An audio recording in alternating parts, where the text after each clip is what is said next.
So we're back again. This time we are going to talk about hinging the hips too soon. So first, let's look at a swing the way it should look.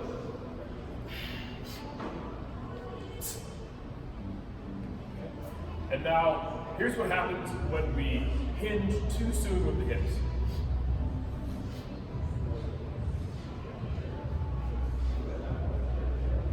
Yeah, and so you see the hips bend early, and then the bell actually comes lower than your knees. You don't want that.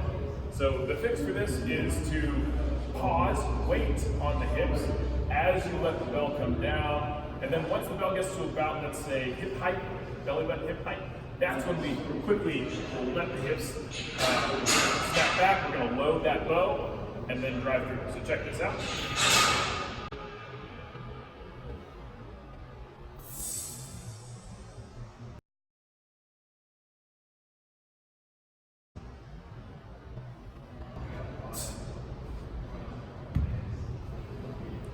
Give that a try. Let us know how it goes.